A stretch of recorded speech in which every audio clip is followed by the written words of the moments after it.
Penyihir ini bukan manusia, dia sengaja memasukkan ular berbisa ke dalam tubuhnya, dan kemudian ular berbisa itu memuntahkan seteguk racun. Punggung yang terinfeksi racun langsung membengkak dan mengeluarkan nanah. Tepat ketika pria itu merasa tidak enak pada punggungnya, sang guru langsung mengatakan bahwa wajahnya berwarna kebiruan. Ada kecurigaan adanya keracunan. Kemudian dia meninju anak itu, robek celana dalamnya. Kerumunan orang pun terpana. Melihat hal itu, pria itu pun menjadi ketakutan. Penyihir itu segera mengatakan bahwa dia bisa menyembuhkannya. Namun, Anda harus mengumpulkan 1000 tael perak sebagai pembayaran. Melihat bagaimana anak laki-laki itu tidak mampu berpisah dengan uang peti matinya, penyihir itu tidak berkata apa-apa dan melemparkan sebuah pukulan.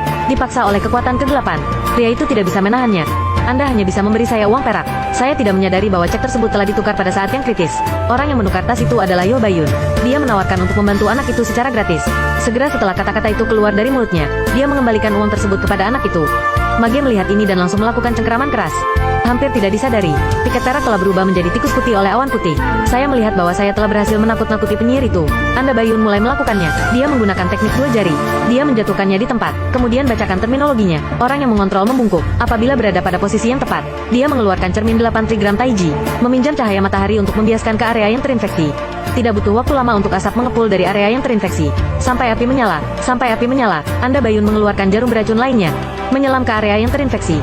Tunggu sampai Anda memutar kaki Anda 7 kali. Anda Bayun mengucapkan mantra lain untuk mengeluarkan jarum beracun. Jing dan dengan cepat mengeluarkan kantong biji kuning.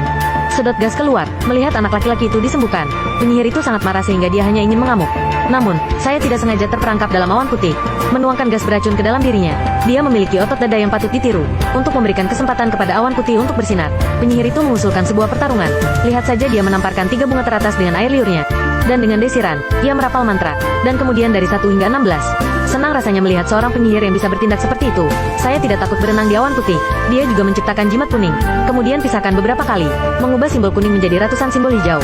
Di babak pertama, kompetisi ini membuat semangkuk air beracun untuk setiap orang. Aku melihat Yu Bayun mengeluarkan jimat roh. Tiuplah dengan keras. Segera masukkan ke dalam mangkuk untuk membuatnya menjadi air hijau dan super pedas. Mata di atas awan putih. Penyihir itu mengikutinya dan menyalakan selembar kertas. Masukkan ke dalam semangkuk air dan warnanya langsung berubah menjadi merah. 1 tetes air ini dan Anda akan mati. Jadi berenanglah awan putih saat beralih. Dengan sengaja menjatuhkan mangkuk yang mulia guru. Dan kemudian kita akan melakukan trik sulap, menipu penyihir untuk meminum airnya yang super pedas. Namun, sang mage tidak terganggu. Lihat saja dia dengan lembut melambaikan telapak tangannya. Air cabai menjadi susu kunyit. Melihat yang mulia guru minum dengan penuh semangat, kamu Bayun berubah menjadi cabai. Langsung ke dalam mangkuk. Saking panasnya, sang penyihir langsung merokok di tempat. Saat penyihir itu lengah, Yu Bayun memanggil panah penembus awan lainnya. Penyihir itu melihat ini dan buru-buru memblokirnya dengan perisainya.